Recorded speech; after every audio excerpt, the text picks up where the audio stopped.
Get rid of that message. Yeah.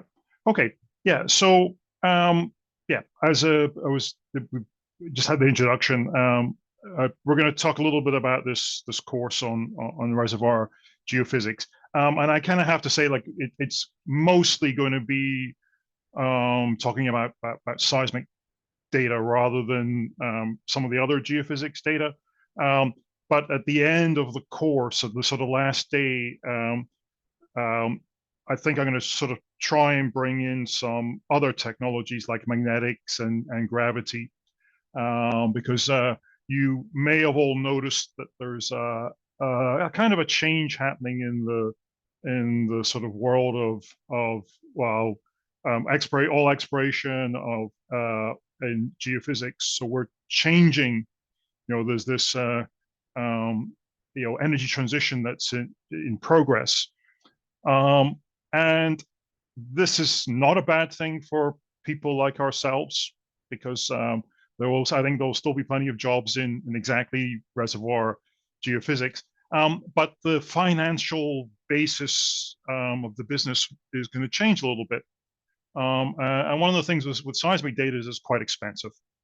Okay, so most of the course is going to focus on seismic data, but I'm kind of going to try and add some other techniques which in general are cheaper, and that's one of the things that's going to be changing. So we'll talk a little bit about that in the course, and I'll mention it right at the end here. Yes, yep, there's me, Andrew Ross. Got a picture my wife took of, I think this is actually the Isle of Mull in Scotland. So I'm actually from Scotland a long time ago, but now I'm living in Denmark. And my background has mostly been in seismic data. So I've been a geophysicist. I've done a postdoc and a PhD. So my background has been in seismic data and inversion. So that's a little bit of the sort of focus of the course as well. Okay. So what are we trying to do here? So I think you already mentioned in the introduction that there's a little bit of a difference between sort of reservoir geophysics and sort of seismic interpretation. We're going to have some kind of control, which is in general is going to be a well data. Okay, so we need to have some kind of model. So I can do certain things without any wells, but it's quite difficult to get quantitative numbers. And this is what we're trying to get out of the reservoir geophysics. So we could also call this course something like quantitative interpretation. So it is kind of the same thing. So there are some basic things I need to have, and one of it, the sort of very important part, is I need to have some kind of model of my reservoir, and this is where the wells come in. Okay, so I need to have some kind of rock physics model, and it might be as simple as just how the porosity, so the acoustic impedance, which is the velocity time to density in the reservoir, how does that vary with porosity? Okay, and that's a very simple model. I might have a very complicated model that has pressure and temperature and saturations in there as well. But how are my reservoir properties going to change? And if I'm working somewhere like the North Sea, I can probably go and look this up in a book or publications. If I'm working somewhere where there's not been a lot of work in the past, then I'm going to have to do this myself. So this is something that we that you sometimes have to develop yourself. Sometimes if you're working in the North Sea chalk, there's a lot of publications. Okay. So I'm going to have a theoretical model, which is going to say something like, I said, porosity varying with acoustic impedance versus porosity. And then I'm going to have some data that I'm going to measure against that. Okay. So that would be seismic data. So I'm going to get various values out of the seismic data. So I could do inversion. So I could have elastic properties. Maybe I'm using AVO analysis, so related, but maybe not quite as precise. Maybe I'm going to use seismic attributes. Okay. And then I'm going to have some well data that I'm going to try and use. And this is always a little bit of a challenge sometimes. So if I'm in offshore data, offshore region with I've got new wells and a lot of logs. Sometimes when I'm onshore, I have a lot of wells, but I don't have a lot of measurements in the wells because they haven't been recorded. Okay, so it's not always, lots of wells is not always the same as having lots of data that we can use. Okay, so I'm gonna have my data, my hopefully well data and seismic data I'm going to compare. And then I'm going to try and combine them, do the quantitative interpretation. Okay, so if I've got a model that says that porosity is related to acoustic impedance, if I can then do an inversion or look at the seismic attributes, relative RMS amplitude or something like that, and find a relationship between that and acoustic impedance and then porosity. So I'm going to get a porosity model. And then because I have my seismic data, I'm basically extrapolating the data between the wells because I know what's happening at the wells. I need to be able to spread it. And then what I get out is a model. And what we're trying to do with that is reduce the risk. Okay, so I've got a structure. I've got something I want to identify, something I want to drill. What's the porosity? Okay, rather than just drilling all the highs. So that's what we're trying to do here. And then there's the whole sort of issue of history matching and other kind of stuff, which I won't go into too much in this course. But if I've got a well and I'm producing oil or gas, or I'm pumping carbon dioxide in, so this is the energy transition. So my theoretical model could be the effect of adding CO2 concentration in a reservoir. Okay, so typically when I produce a reservoir, I pump water in and displace gas and oil. If I'm going to do CCS, I'm going to put carbon dioxide in and displace water. So how does that look in a theoretical model? And so then I can try and test that out. Okay, so I can look at my reservoir, decide the properties, and then over time, I can look at the time-lapse effect, okay, the 4D effect. And so that was going to then tell me if the CO2 is staying in the same place. So that's kind of what we're trying to do. And we're trying to get numbers out as much as we can. Okay, there's going to be uncertainty in this, but we're trying to get some numbers out. Okay, yeah. So so I've kind of said that already. So application of geophysical data, and I'm going to concentrate on seismic data, but we could use uplift data. We could use gravity data to try and measure properties, electrical data as well. So if I'm drilling a reservoir, if I'm looking to drill new wells, I can then evaluate the risk because I can try and map the porosity. And then if I'm monitoring production or storage, I can say, well, what does the reservoir modeling predict? I can shoot a seismic survey and then see what the seismic survey is telling me about the saturations, for example, and see if that matches. Okay, and behind all this, there's the idea that that basically, if I drill a wrong well because I missed the reservoir or the reservoir is tight, that costs a lot more than shooting a seismic survey.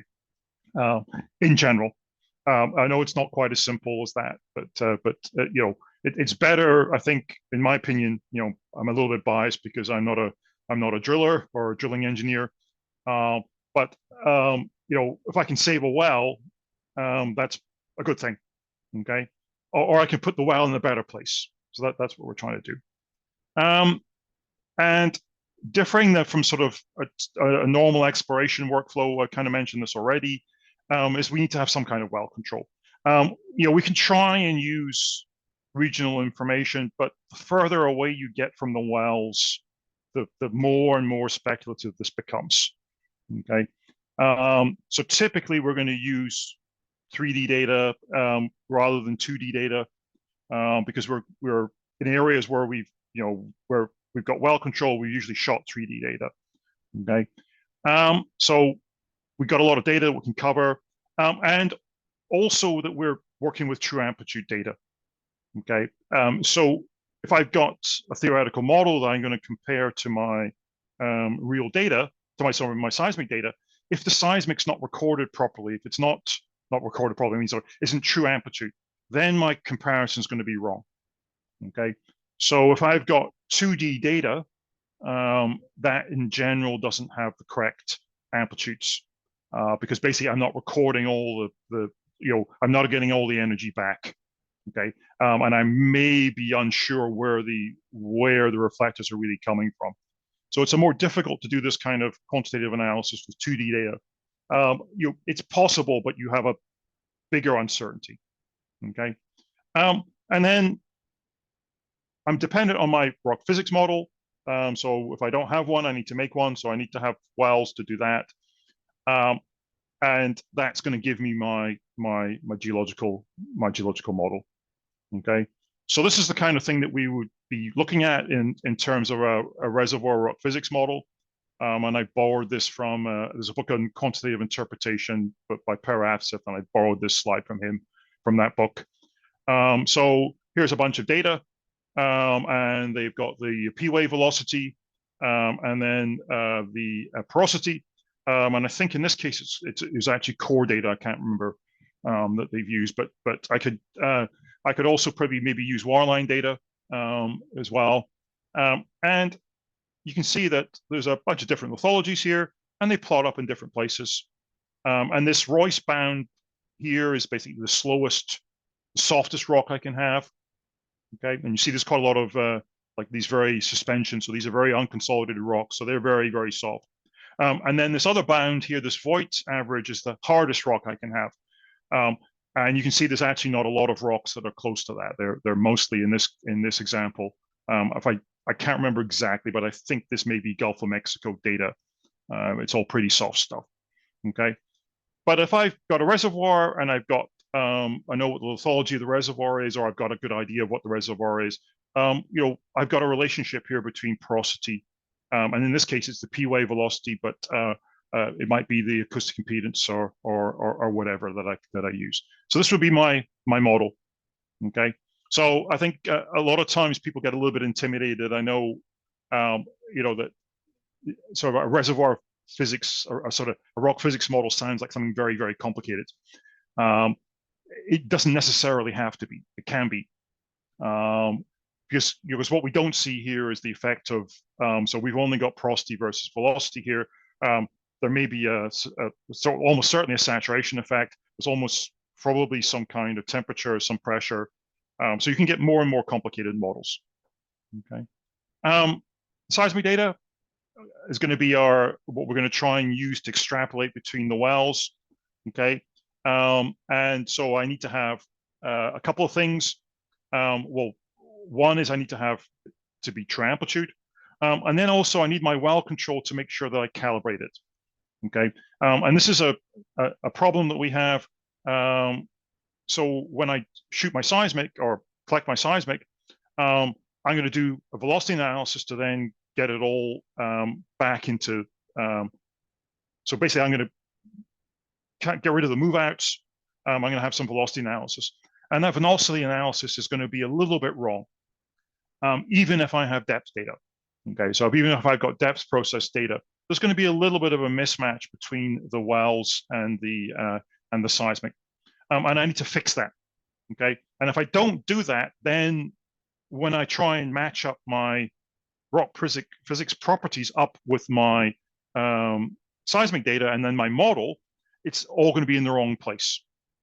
Okay, so this is a problem for us. Okay, so there's two issues with the seismic. One is getting the amplitudes correct.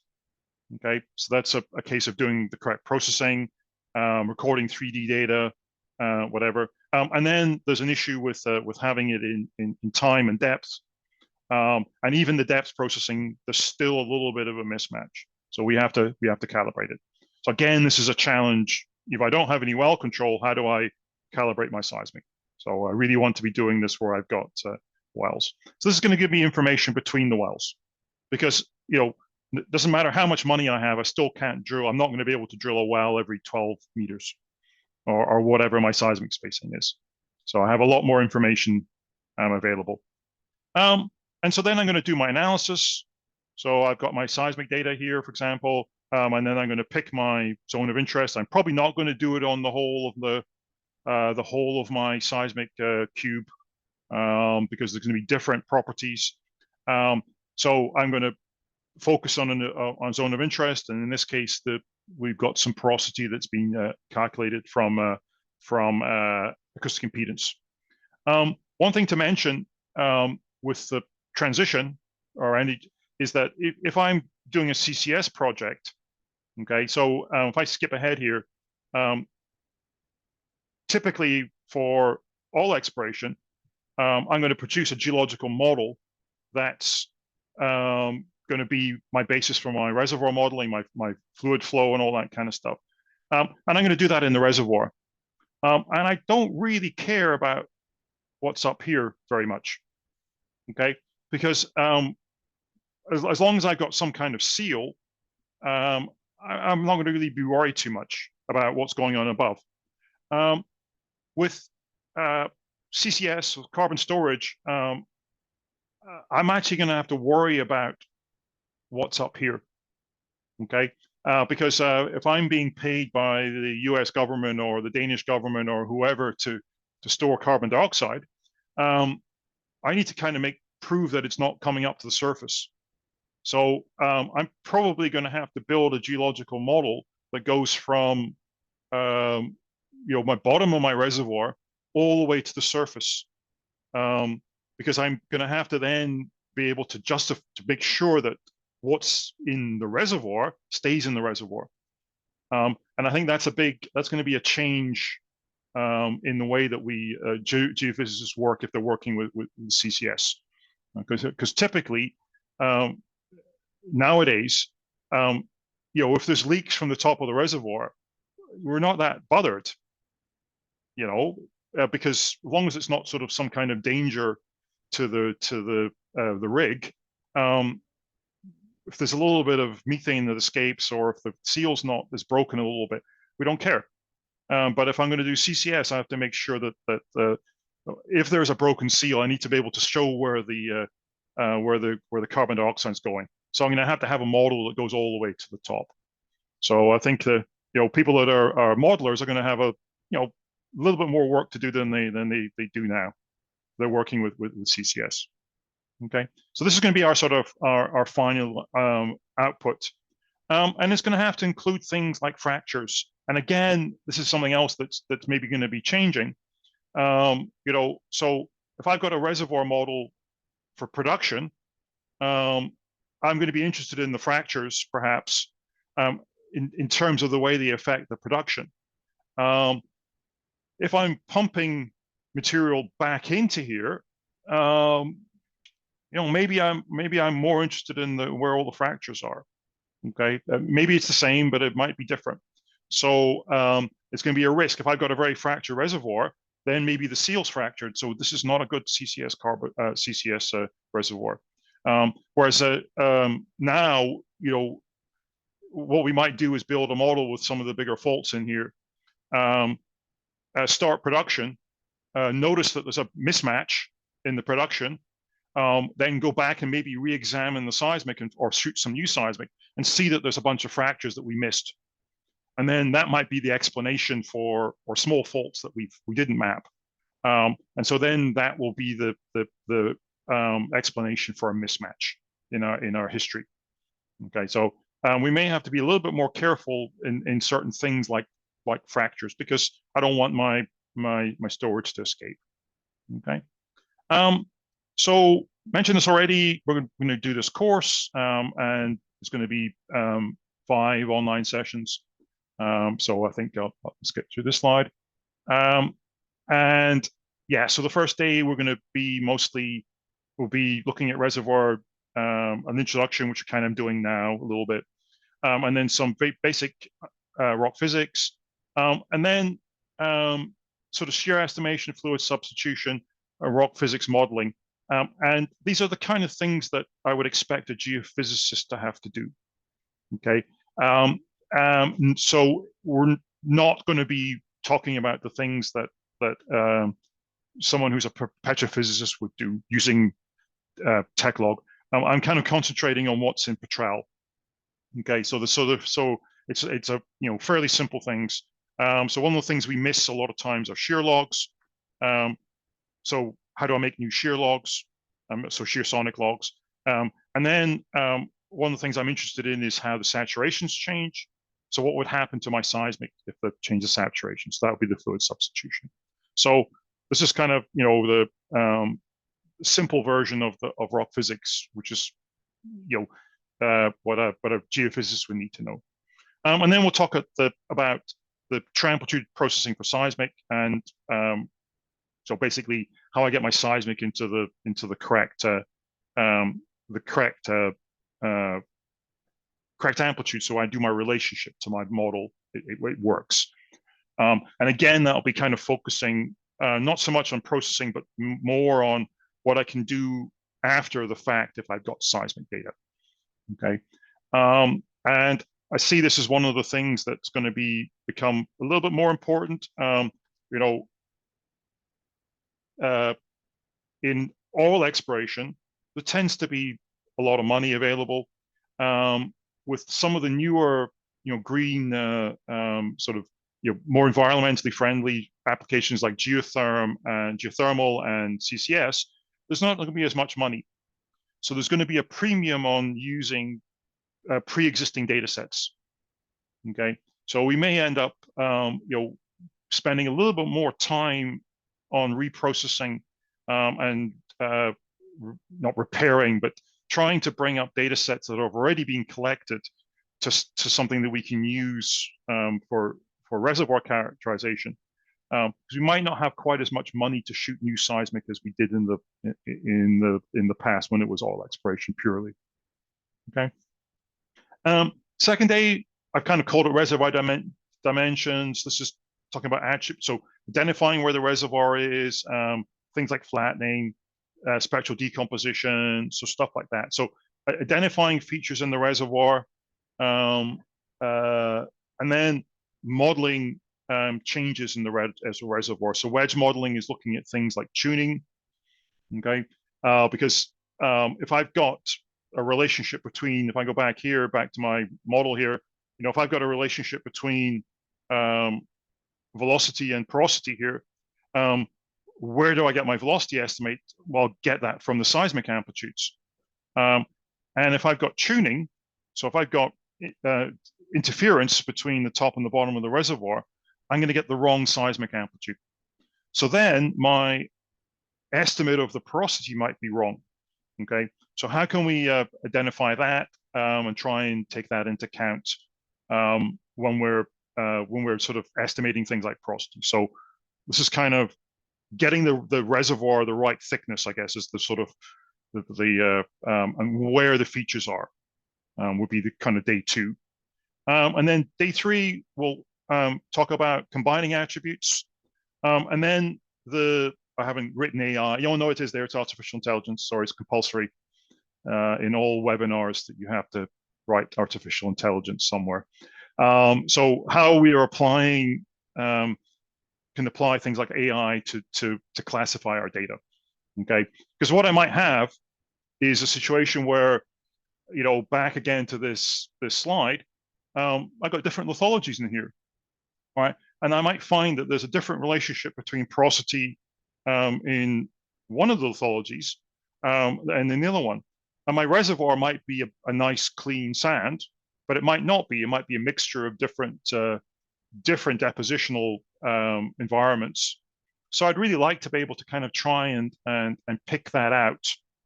And it's quite difficult to do visually. Okay, it's possible. I could try and use spectral decomposition and blending.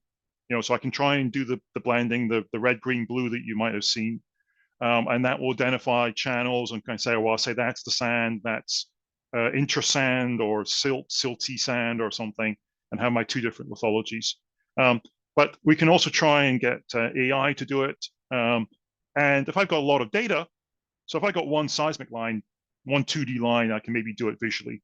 But if I've got a lot of data, it makes kind of sense to try and maybe use something like AI. So what can those do? And then we'll talk about AVO and pre-stack as well on day 3. So these are things that will identify saturation changes. Okay, so DHIs, so things like bright spots and flat spots, and then the AVO. Okay, so if I've got gathers, if I've got the pre-stack data, which sometimes I won't have if I've got legacy data, this is going to be a little bit of a challenge, I think. Certainly, in areas where there's no new seismic data, do you have the gathers to be able to then use them for CCS? But we can look and see, what does the seismic tell me about saturation? Okay, and so where's the gas? Where's the oil? Where's the CO2? Okay, and so that's going to be this sort of internal structure, and then also a little bit about identifying fractures. So that's kind of day 3, and then day 4 is going to be mostly concentrating on inversion. So instead of using attributes or using the seismic classes, what we're going to do is try and calculate what the elastic properties of the seismic are. And to do that, we have to have a relationship between the seismic amplitude and the properties. So that's going to be a wavelet. And so we're going to build the seismic, we're going to build a, so we're going to calculate things like porosity. Okay, so we're going to get things like acoustic impedance, velocity, and density, and use that to estimate porosity. And then also lithology determination. Okay, so we're going to do sort of look at porosity and lithology determination.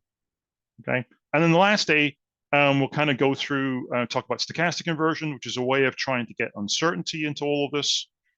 Okay, so if I'm saying that a sand with a porosity of 7%, what's the chances that it's not? Which is something we're not very good at typically.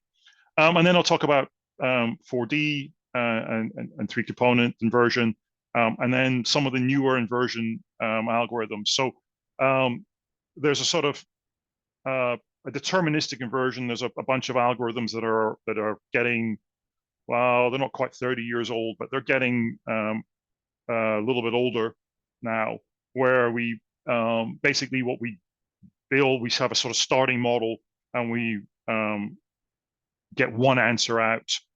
And then there are a bunch of newer inversion models that are based on slightly different principles. And so we're actually going from the rock physics rather than sort of building an intermediate model. And then I mention this quite a lot because I just find everywhere I go right now, energy transition pops up. I think I'm going to add in some stuff at the end here, which is going to be other geophysical techniques that are going to be useful, sort of, and then also some, some of the specific things that I see that people are doing with seismic for CCS and geothermal. So that's kind of the agenda that we're going to run through. And I'm going to try as much as possible to kind of relate it to Petrel examples. So I think in the format and the time that we have, it's not going to really be practical to do exercises in Petrel. But what I'll try and do is show you examples of applying these various things in Petrel, and maybe also be able to give you some things that people can work on their own time. Okay, so we won't do the exercises during the class, but I think what we may be able to do is give you some things that people can try. And then, the next day or sometime after the class, we can always contact me and try and get some feedback if it doesn't work. Okay, so for those of you who've got access to Petrel, which I know is not everyone, so I'll show you examples, and then we'll try and help you work through them if sort of around the course or after the course. So yeah, just to kind of show you some examples of some of the things. So I mentioned the fluid substitution. Okay, so here's an example that I did in Petrel, and basically we got some reservoir here, and the blue. So this is VP, VS, and density. and it's a gas reservoir.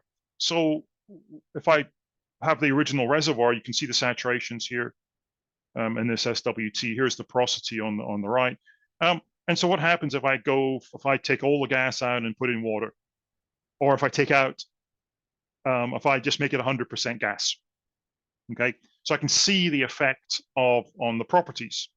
And so I can try and use that to get an idea of what's going on between the wells, okay?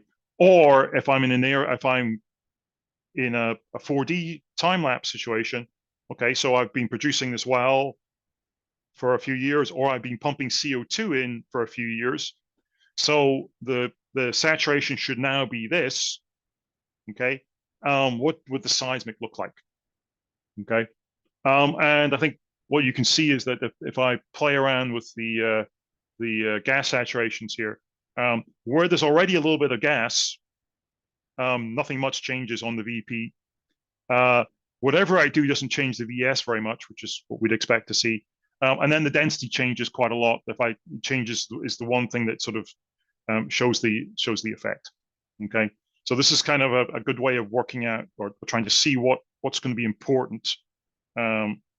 Unfortunately, for measuring density from seismic data, can be a little bit difficult. It's not the easiest thing to get. We have to have wide angles for our AVO to get that. But you can see that there's actually quite a strong effect there. And then changing the amount of gas saturation doesn't change the BP very much. Okay. I mentioned that to be able to do the quantitative analysis in the reservoir geophysics, we need to have true amplitude seismic. This was a problem. So if we go back to the 90s, when 3D first came along, people got there was a lot of new data, a lot of workstations, and people did a lot of quantitative work. Didn't work out so well. And part of the problem was that the seismic wasn't really being correctly processed. Okay, so we'll talk about the spherical spreading and collecting for Q compensation and for gain effects. So every time I get a reflector, I lose energy. And if I don't correct for that properly, I'll get the wrong answer. And so here's an example workflow for true amplitude or amplitude preserving workflow. And here's a QC. So here's the well logs. It's a well location. Here's what the synthetic prediction would be at that well location. And here's my gathers that I've collected at that location. So this is a common reflection point. So this is offset here. So if I've done my processing correctly, the synthetic should look similar to the gathers. And in this case, except on the very, very far offsets here, it looks like they've done a pretty good job of preserving it. What might be happening out here is they don't actually have any returns. So basically they're not getting very much back at all. So then whatever they do, they're really not going to be able to correct it properly. Okay. So this is important so then my seismic amplitudes then have some meaning when I relate them to the well logs. Okay. I mentioned that we have time and depth data. So increasingly now you'll see PSDM depth data. That can be a little bit of a problem for us. A lot of the geophysics processes work a lot better in time than they do in depth right now. So we tend to convert our data back to time. Okay, so the workflow is do the processing in depth, so pre-stack depth, migrated depth, and then use the velocities that were used to do the processing to convert the data back to time. And then we're going to have a correction to the well logs, to the actual well depths. So that's going to change our velocities. We're going to do our quantitative analysis, and then we're going to convert everything back to depth. And then that should match up with the actual depths. So when we drill a well, the drillers are going to be happy. Okay. So just be aware of that. We still have So if I have PSDM depth data, it's not going to necessarily match the wells perfectly. It might, but most of the time it won't. There's a bunch of filtering going on, and so there's a drift. So we have to deal with that. Okay, so we'll talk a little bit about that in the course. So we're still working in time. Maybe in 10 years' time or 5 years' time, that won't be the case. Everything will be done in depth. One of the problems is, and I think you can kind of see it here, is that if you look here, this is some data from the North Sea, and you can see that up here, this is the tertiary, which is pretty much this is a sort of a drift phase. It's there's a rift, and then it's basically stretched out. So we got sort of compaction going on. So the time and the depth is pretty much the same, or is one-to-one kind of related. Here's the rifting in here, or syn rift and post rift in here, or so rifting and syn rift in here. You can see that in time and depth, they're very different. They're stretched in depth compared to the time. And so what that means is that my wavelet changes shape. And that's a problem for quite a few of the geophysical processes that we have. So we prefer to work in this one, this domain, the time domain, rather than the depth domain. Okay.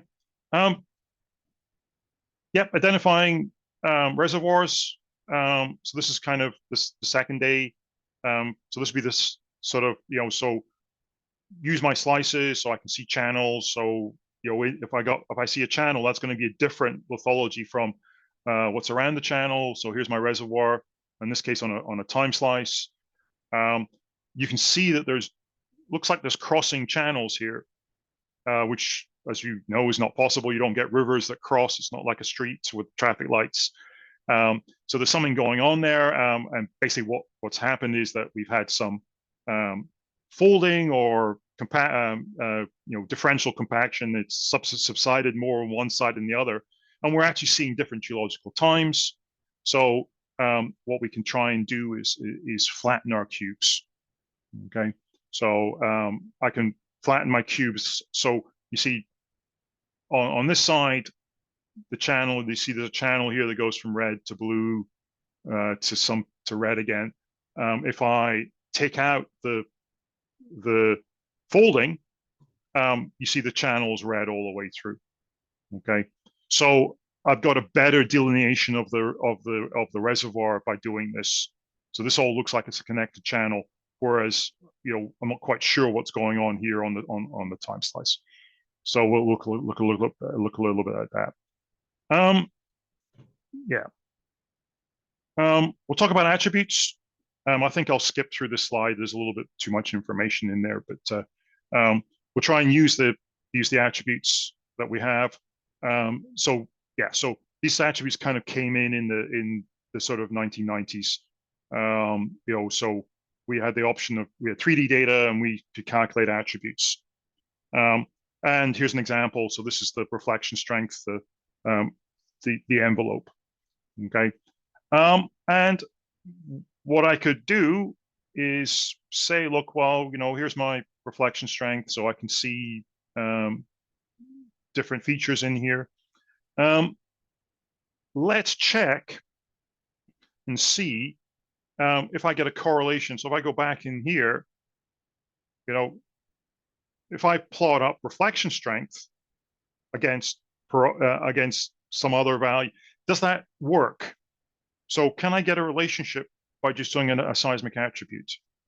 And the reason for checking that is that to calculate this guy takes me seconds. Well, not seconds, but doesn't take very long. If I want to do inversion, that's going to take me a lot longer. So, in the interest of saving some money or time, it's worth checking things like attributes. So I could do RMS amplitude, I could do a bunch of stuff, and see if I get a relationship with, for example, porosity. And I might not, for a couple of reasons. One is that basically what I'm seeing here is a relative change. right? So in my seismic data, I get the change. So this is the relative change of amplitude. This is the relative change of the reflection strength, which is basically the trace envelope. Sometimes that correlates with properties, like petrophysical properties. A lot of times it doesn't, okay? But I can try and check and see if it does. Because if I can get an answer from doing this is a lot less work than doing inversion, okay? So I can have a look and see, you know? And if it doesn't work, I haven't wasted too much time, and I know that I need to. I've then got a justification to do inversion, for example. We're looking at amplitudes versus properties. So we want to, you know, we want to have like the amplitudes be corresponding to the layer, and we know that we get tuning. Okay, so that's going to mess things up because I'm going to get the wrong amplitude. So in this case, this is constructive interference, but I might have destructive interference going on as well. So what it means is that I got the wrong amplitude. Okay, so one way I can test that out is by doing is to do some wedge modeling. So basically, I make a layer thinner and thinner and thinner, and this is a very simple theoretical model that I made here. We can do a more complicated one, and so what I can try and do is first of all, you know, see how much amplitude change there is, and then also what I can try and do is work out what frequency that's happening. So I can then try and identify tuned layers. So then I know I have to make a correction when I'm trying to calculate things like porosity. Okay, and I can then maybe estimate what that correction should be from the wedge modeling. Okay, so I need to be able to identify the tuning, and then I need to be able to kind of try and correct for it. And basically, what's happening is that it's related to the wavelength. Okay, so basically, if I've got lambda over 4, so lambda is the wavelength over 4, I get tuning. And so what ends up happening is I get stronger amplitudes. And so what I can try and do is look at my data in different frequencies. Okay, so in this case, it's 10, 20, 30. So the different thicknesses of layer thicknesses give me different amplitudes. And if I concentrate on those frequencies, I can then try and identify them. And then I can correct for them. And this is a way of trying to display this data. So basically, I could take you know, the reds, and in this case, I got red, green, and blue, and then combine them. And so where it's white, or sort of, you know, not very much color, then that's all the same. So basically, no tuning. Where I have a color, then I've got, and then I've got tuning at a certain frequency. So the color blending is a way of very quickly looking at a large cube and trying to work out what's going on. Okay. I can try and use attributes to classify things like lithology. And this is the, you know, AI. So I could do a simple thing, just a linear relationship. So basically, I've got a bunch of attributes here, and I'm testing them out to see if they've got a linear relationship to, in this case, porosity. So here's the porosity. Here's my reflection strength, and in this case, there's actually an okay relationship. So these are actually well data points. So I've got a linear relationship. I might have a nonlinear relationship, and that's where I can try maybe use machine learning. Okay, so this has been I borrowed this from a First Break article. So this is a Rocky Roden and is it Paradise Insights, these guys, and they're inputting, I think, 25, 26. I think 26 gives you 25. So they're bringing in 26 different attributes here. And basically, different colors in here are essentially in their parameter space. They have a bunch of vectors or neurons, and then those get projected onto a flat plane. Okay, so basically, if it's the same color, it's in the same kind of parameter space. Okay, and in this case, they're using to identify DHIs. So these are I think flat spots is what they're using them to identify. So they can see flat spots and potentially hydrocarbon anomalies on here. And so this is using neural nets and artificial intelligence to do this. Okay. because I can look at one attribute or two attributes myself. I can't imagine 26 attributes, what even that looks like. And so there might be things that might pop out, might be, that I can't see by looking at one, but if I have 26, then I can try and work out what's going on. Okay. And so basically, it's using the correlations between the different properties. So hopefully you find some unique correlation. And the skill, which is not going to be replaced anytime soon by AI. So the artificial intelligence can make this nice picture, but working out what the different colors mean, that's still going to be the job that you guys have. Okay, because the AI doesn't know what the colors mean. It just gives you the colors, and you have to work it out. So you're not going to be replaced anytime soon, I don't think. We'll talk about AVO. So these are just as this an old slide from Rutherford and Williams. So it's basically just different AVO classes. We'll talk a little bit about that. So this is the effect of hydrocarbons. So basically, as if I've got saturation changes in the reservoir, if I go to different angles of incidence, I get a different reflection coefficient. And I can try and use that to identify areas of where there are hydrocarbons. And we can make pre-stack attributes from them. So this is something called fluid strength, which is basically telling me so where the colors are likely to be hydrocarbon related, and where it's kind of gray is no hydrocarbons. And I think you can kind of see that there's a flat spot and an accumulation up here. So we'll have a look at those as well. A lot of times using attributes doesn't necessarily get us anywhere. And part of the problem is that we're looking at the relative changes in the properties. Okay, so I can try and look at a correlation with my, in this case, porosity. But a lot of times what we find is that there's no correlation, okay, or a very poor one. But if I look at the absolute values, then I get a good one. I get a better correlation. Okay. So what I need to do is try and take that into account. And this is where we do inversion. Okay. So there's deterministic inversions, which basically where we essentially add in a low frequency model and then the seismic. And then there's stochastic inversions where we add in high frequency information, which is the variogram. Okay.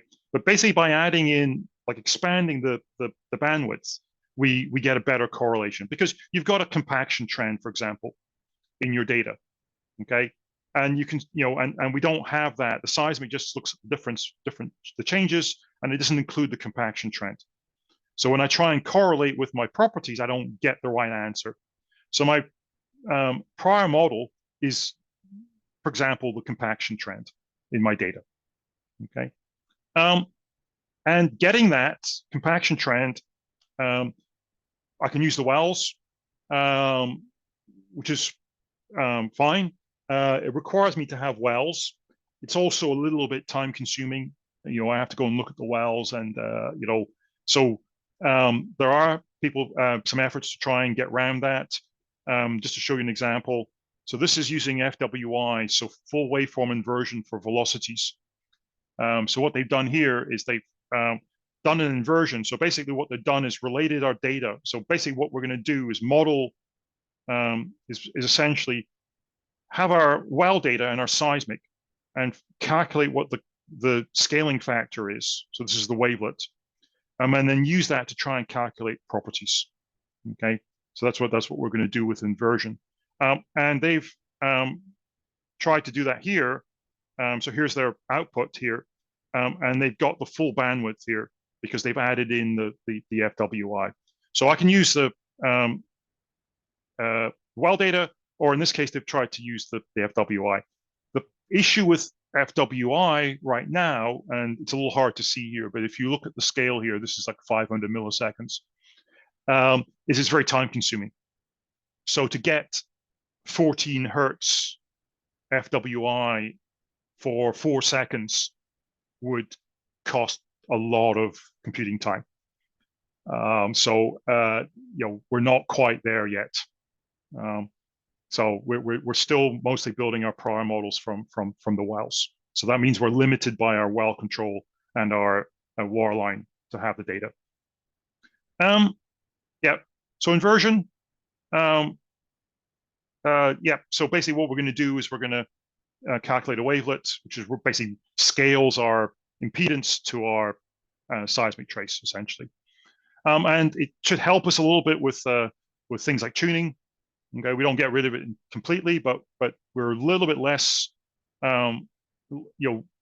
because we have this wavelet in here, we're taking into account some of the tuning effects. So that's an advantage with inversion.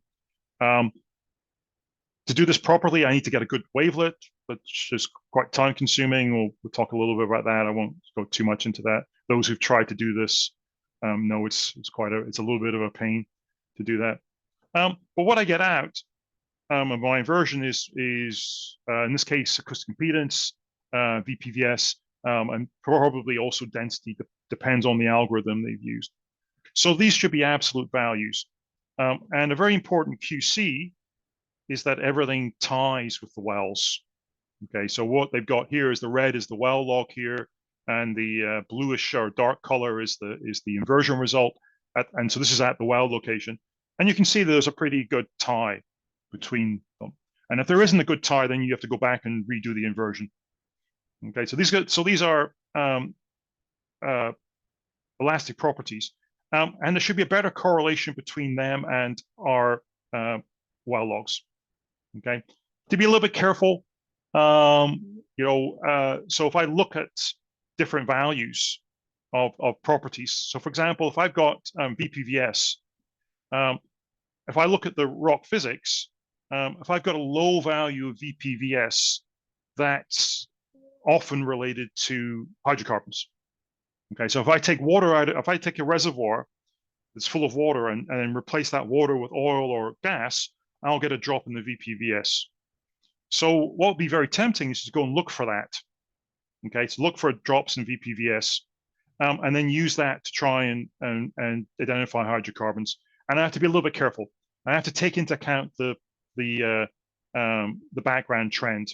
And this is just showing you an example here of where if I look at the raw data and look at the VPVS, there's a whole bunch of stuff here that looks like it might be hydrocarbons. If I take into account compaction, then I only get this. Okay, so that's an important part of checking what's going on. We can do lithology. Okay, so if I got different impedances and VPVSs, I can plot up different lithologies. And what I'm going to do is do some kind of Bayesian analysis. So look at the probabilities. And this is what these are. These are like the most probable, least probable, whatever. So I've got different lithologies. I start off with some well logs, and I give it, I say, right, this is a shale, this is a sand, or whatever, and use that to plot up these probabilities. And then what I can do is, I've got my inversion results, so VPVS and density here, or sorry, no, impedance and VPVS, and then I'm going to convert that to lithologies. Okay, so then I got my reservoir model. So porosity versus impedance might be different for different lithologies. So then I can take that into account rather than having one sort of average trend. Okay, so here's an example. So this is example from Egypt. So here are the different lithologies. Here it's a little bit hard to see the different colors on the screen. And then something that's quite important is that because we're doing probabilities here, what I can get out is what's the actual chances of each of these being the right, that lithology. So instead of having one value which I could just go and pick, I might actually get some kind of probabilities. So I really only want to look at the reds in here, basically. And there's some other more advanced inversions that I mentioned where we can take into account lithology and inversion at the same time. So that's kind of that I can do that. And then getting towards the end here, just to not rush too much. But another kind of inversion is stochastic inversion. And what we do with stochastic inversion is basically our starting point is our deterministic inversion. And what we're going to then do is use the well logs to add variations. So we're going to add a whole bunch of variations. And we're going to check and see that those values match our seismic. Okay, so basically I've got a whole bunch of variations and they all match the seismic and they're all slightly different. Okay, and the mean of them will be my deterministic inversion, but I get a bunch of variations. And what I can do with that is use that to get a better estimate of, for example, in this case, net to gross in the reservoir. Okay, so if I take the average value in this case, I get 8.5% sand. If I do a whole bunch of stochastic conversions, it's not the same data. So I'm mixing two papers here, but the principle is the same. If I do my stochastic conversion and then say, right, what's sand, what's shale based on that, I get a different number. See, I get 13.2%. And basically it's because I've got highs and lows in each of these individual realizations. This one just gives me the average. Okay, so if I do something like picking two data sets, so if I have a cutoff and do the cutoff on the average data and do the cutoff on the actual input data, I get different values. Okay, the other thing I can get some uncertainty. So here you see I've just got 8.5%. Okay, great. You see now I've got a range of values. So I can say 13.2, and then what's the range of values? What, 0.2 or yeah, something like that. So I got 13.2 plus or minus 2. Or 13 plus or minus 2 is probably the better way of saying that. So it gives me something, extra information, basically. One thing just to be careful about is that the individual outputs don't mean anything. All right, so you can't run a stochastic inversion and interpret the results. The individual realizations don't really mean anything. You don't know they're there. Okay. Oh, sorry. Yeah. And then one last thing is just to mention that we can do time lapse. Okay. So if I've got 4D data, so I'm going to shoot my seismic data and then I'm going to reshoot it. And then what I can do is do inversions and see how the properties of the reservoir change. So saturations, and in this case, this reservoir also compacts. So I'm going to have changes in porosity, I have changes in saturation. So I can so having one view, I can have multiple views. And here's an example from the North Sea where the predicted saturations are on the right here, and this is what the 4D seismic showed. Okay, so basically the blue is where there's water being injected. And so the simulations show a nice, neat pattern. The actual data shows a very messy pattern. And in this case, the history matching doesn't match. So the production was not correct. So this model was not predicting the production. So they shot a 4D and then they could see why. Okay, so basically the water is going very different places than the engineers were expecting to go. And part of the problem is they missed a bunch of small faults. So there was a bunch of small faults and other things going on. So this is why the prediction was different. Okay. Yeah, and I mentioned, just to sort of finish up, so I almost got it perfect. Yeah, I don't want to keep you on a Sunday too much. For those of you who are free, just to mention that with CCS, so this is something that's, as I say, if you just have to open any journal, and half the articles seem to be about carbon storage. So this is an example from Gulf of onshore US, and in this case they were looking for fractures. Okay, in their reservoir, so they got a bunch of fractures that they were interested in, because then that impacts the CCS, how viable this reservoir will be for CCS. And then this is an example from Sleipner. So this is the 4D seismic. So this is the 94, 99, 2001. So Sleipner is a CO2 storage project that's been running since 1996, I think. So they've been injecting 1 million tons of CO2 a year. So here's the 94 seismic with no carbon dioxide, no CO2. Here's the 99. Here's the 2001. These lines are the bottom of the reservoir mapped, so you can see that there's a time delay because of the the gas, the CO2 being injected in here. So I think, for those of you who are starting off in the business, I think you're going to see a lot of these kind of pictures in your future. Certainly in Europe, this is where it looks like there's a lot of work going to be coming. Okay, so yeah, well, I'm a minute over. I'm sorry about that, but so just to remind you, this is going to be a course that we'll offer in the coming up. The timing is, we need to work out with the participants who's going to, people to sign up. But it's going to be 5 times 4-hour sessions online and recorded and material obviously shared with the participants.